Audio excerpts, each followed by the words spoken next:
കേരളത്തിൽ CPM നേരിടുന്ന ഏറ്റവും വലിയ പരാജയം ഏറ്റുവാങ്ങിക്കൊണ്ട് LDF സർക്കാർ പടിയിറങ്ങുകയാണ്. ഒരുപക്ഷെ ഇനി ഒരിക്കലും തിരിച്ചു വരാത്ത വിധം നല്ല രീതിയിൽ UDFന്റെ ഭരണം തുടരുകയാണെങ്കിൽ ഇപ്പറഞ്ഞ വാചകം ഒന്നുകൂടി ആവർത്തിക്കുന്നു, ഇനി ഒരിക്കലും തിരിച്ചു വരാത്ത വിധം. കാരണം സഹികെട്ട ജനം, സഹികെട്ട പാർട്ടിക്കാർ അറിഞ്ഞു നൽകിയ വിധിയാണിത്. UDFന്റെ പ്രചണ്ഡ പ്രചരണങ്ങൾ മാറ്റി നിർത്തിയാൽ ജനത്തിന്റെ മറുപടിയായിരുന്നു ഇത്. യഥാർത്ഥത്തിൽ CPM എന്ന പാർട്ടി നിലനിൽക്കണം എന്ന് ആഗ്രഹിച്ച യഥാർത്ഥ CPMകാരന്റെ വിധിയായിരുന്നു ഇക്കഴിഞ്ഞ കേരളത്തിലെ ജനവിധി. ഇത്രയും ധാർഷ്ട്യത്തോടുകൂടി, ഇത്രയും അഹങ്കാരത്തോടുകൂടി ഞങ്ങൾ ചെയ്യുന്നതെല്ലാം ശരിയാണ്, ആരുണ്ട് ചോദിക്കാൻ എന്ന ധാർഷ്ട്യത്തോടുകൂടി മുന്നോട്ട് പോയപ്പോൾ ജനം നൽകിയ തിരിച്ചടി, പാർട്ടിക്കാർ നൽകിയ തിരിച്ചടി. വീണ്ടും ഒരു പിണറായി കാലം വന്നാൽ, ഈ സർക്കാർ മൂന്നാം ഊഴത്തിലേക്ക് കടന്നാൽ CPMന്റെ അന്ത്യകൂദാശ കേരളത്തിൽ നടക്കും, അത് ഇന്ത്യയിലും നടപ്പിലാകും എന്നുറപ്പായ CPM യഥാർത്ഥ അണികൾ അറിഞ്ഞു നൽകിയ ജനവിധിയായി ഇതിനെ പാർട്ടിക്കാർ കരുതിയാൽ, നേതാക്കൾ കരുതിയാൽ നാളെ ഒരു തിരിച്ചുവരവിന് ചെറിയൊരു വിദൂര സാധ്യതയെങ്കിലും ഉണ്ട് എന്ന് തിരിച്ചറിയണം. വിമർശിക്കുന്നവനെ ഒറ്റപ്പെടുത്തിയും അവനെ തടങ്കലിലാക്കിയും സൈബർ പോരാളിക്കൂട്ടങ്ങൾ വെട്ടുകിളികളെപ്പോലെ പാഞ്ഞെടുത്ത് അസഭ്യം വിതറിയും ജനത്തെ വെറുപ്പിച്ചു. ഒരാളൊരു സത്യം വിളിച്ചു പറയുമ്പോൾ അയാളുടെ നേരെ ആക്രമണമല്ല, അയാൾ പറഞ്ഞതിൽ പതിരേത് ശരിയേത് എന്ന് തിരിച്ചറിഞ്ഞ് തിരുത്താൻ ശ്രമിക്കുന്നതിന് പകരം, സ്വയം തിരുത്തൽ ശക്തിയാകുന്നതിന് പകരം അവനെ ആക്രമിച്ചൊതുക്കുക എന്നുള്ളതായിരുന്നു നമ്മൾ കണ്ടത്. മറുനാടൻ ഷാജനൊക്കെ അനുഭവിച്ചത് കേരള സമൂഹം കണ്ടതാണ്. വേട്ടയാടുകയായിരുന്നു സത്യങ്ങൾ വിളിച്ചു പറഞ്ഞതിന്.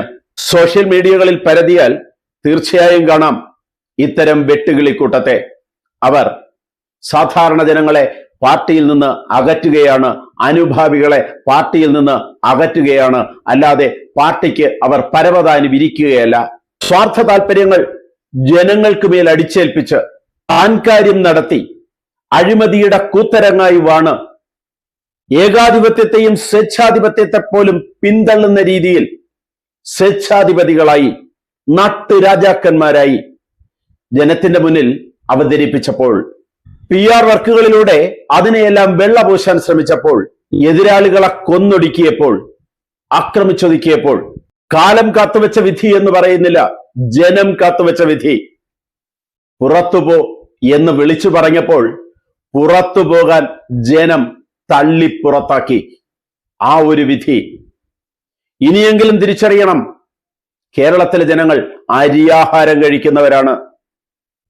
എന്നും നിങ്ങളുടെ ധാർഷ്ട്യം സഹിക്കില്ല, എന്നും നിങ്ങളുടെ അഹങ്കാരം സഹിക്കില്ല.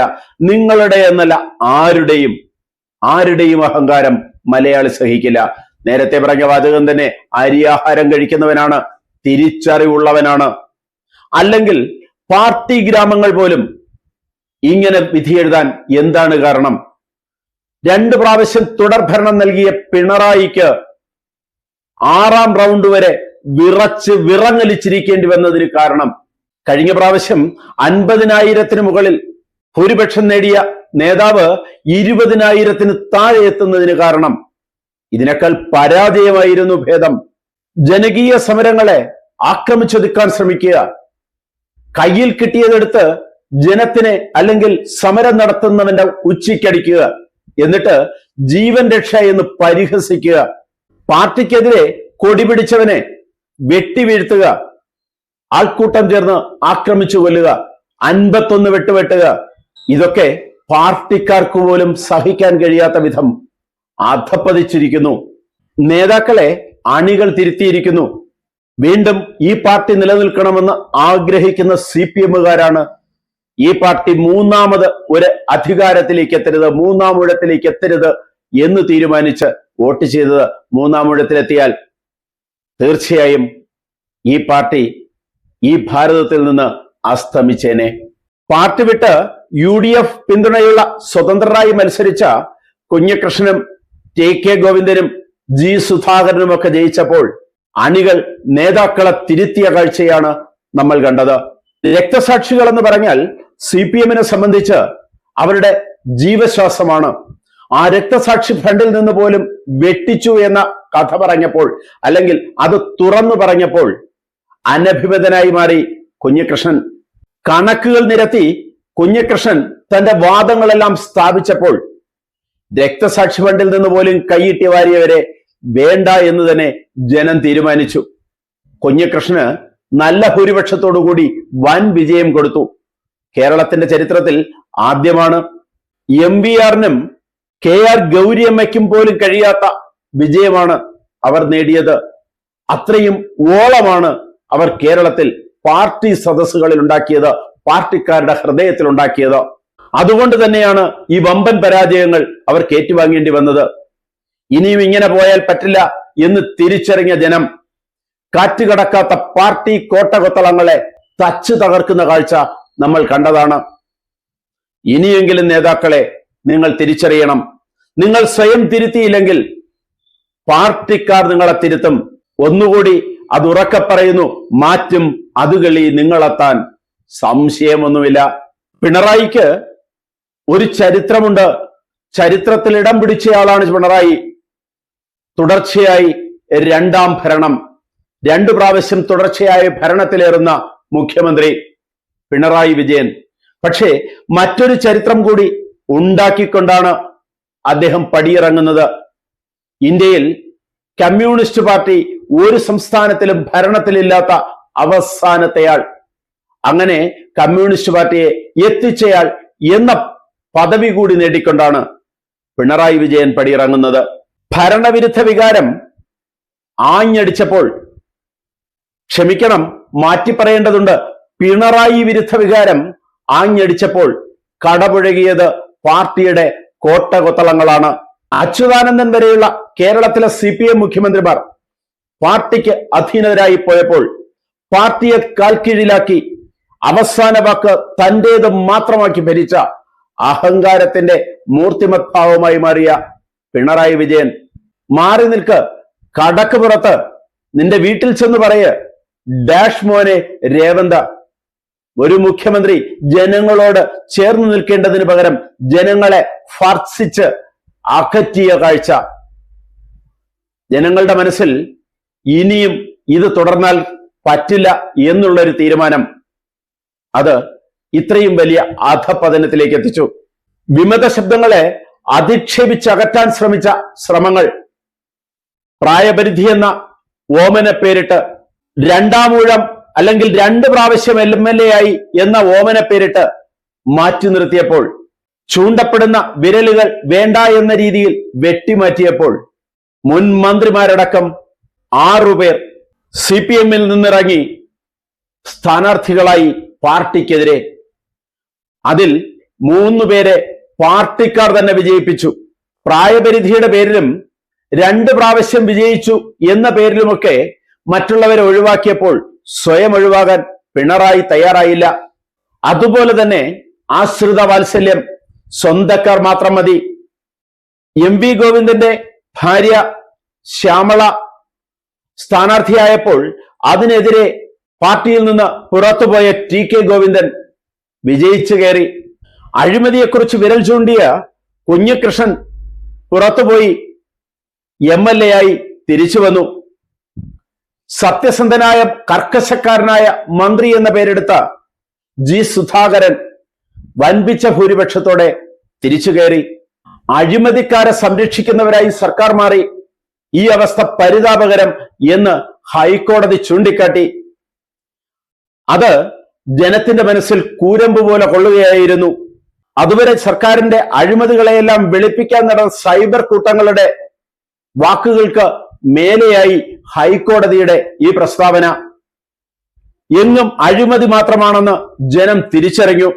ഉദ്യോഗസ്ഥ തലത്തിൽ പ്രശാന്തിനെയും അശോകിനെയുമൊക്കെ സസ്പെൻഡ് ചെയ്ത് പുറത്തു നിർത്തി അഴിമതിക്കെതിരെ സംസാരിച്ചു എന്നതാണ് കുറ്റം. എന്നാൽ അജിത് കുമാർ പോലെയുള്ള ഉദ്യോഗസ്ഥന്മാരെ തെറ്റുകൾ നിറഞ്ഞു കാണിച്ചിട്ടും സംരക്ഷിച്ചു നിർത്തി. മഹാക്ഷേത്രമായ ശബരിമലയിൽ നിന്ന് സ്വർണം ഉൾപ്പെടെ കോടികളുടെ സമ്പത്ത് അടിച്ചുമാറ്റിയപ്പോൾ അത് തങ്ങളുടെ ആളുകളാണ് എന്ന് തിരിച്ചറിഞ്ഞുകൊണ്ട് അവരെ സംരക്ഷിക്കുന്നതിന് എന്തും മറയും തീർത്തു. അവർക്ക് വേണ്ടി കുറ്റപത്രം സമർപ്പിക്കുന്നത് വച്ചു താമസിപ്പിച്ച് അവരെ സ്വാഭാവിക ജാമ്യത്തിൽ പുറത്തിറക്കി. അഴിമതിയുടെ കൂത്തരങ്ങായി മാറി സർക്കാർ. അത് പാർട്ടി അണികളെപ്പോലും അമ്പരപ്പിച്ചു, വെറുപ്പിച്ചു. 9 മാസം നീണ്ട ആശാവർക്കർമാരുടെ സമരം കേരള മനസാക്ഷിയെ ഞെട്ടിച്ചതാണ്. പാട്ടപറക്കികൾ എന്ന് പറഞ്ഞ് അവരെ അധിക്ഷേപിച്ചു വിട്ടു. PSC റാങ്ക് ലിസ്റ്റിൽ നിന്ന് ചെറിയ നിയമനങ്ങൾ മാത്രം നടത്തിയിട്ട് ലിസ്റ്റ് ക്യാൻസൽ ആവാൻ പോയപ്പോൾ കുറച്ച് കാലം കൂടി നീട്ടണം എന്നാവശ്യപ്പെട്ടുകൊണ്ട് സെക്രട്ടേറിയറ്റ് നടയിൽ ചെറുപ്പക്കാർ നടത്തിയ സമരം പരിഗണിക്കാതെ അവഗണിച്ച് ധാർഷ്ട്യം നിറഞ്ഞ നടപടിയോടുകൂടി അവരോട് ഇടപെട്ടത് യുവാക്കളുടെ രോഷം വർദ്ധിപ്പിച്ചു. ഒപ്പം PSCകളിൽ നിയമനമില്ലാത്തതും യുവാക്കളെ ചെറുതായല്ല ചൊടിപ്പിച്ചത്. PSC പരീക്ഷയിൽ 1ാം റാങ്കിലെത്തിയാൽ പോലും നിയമനം നടക്കാത്തത് യുവാക്കളിൽ അമർഷവും മടുപ്പും വെറുപ്പും ഉണ്ടാക്കി. പാർട്ടിക്കെതിരെ യുവാക്കളുടെ രോഷം പതഞ്ഞു പൊങ്ങിയത് അങ്ങനെ തന്നെയാണ്. ആരോഗ്യവകുപ്പുമായി ബന്ധപ്പെട്ട് പറയുമ്പോൾ കേരളം നമ്പർ 1 ആരോഗ്യ മേഖലയാണ്.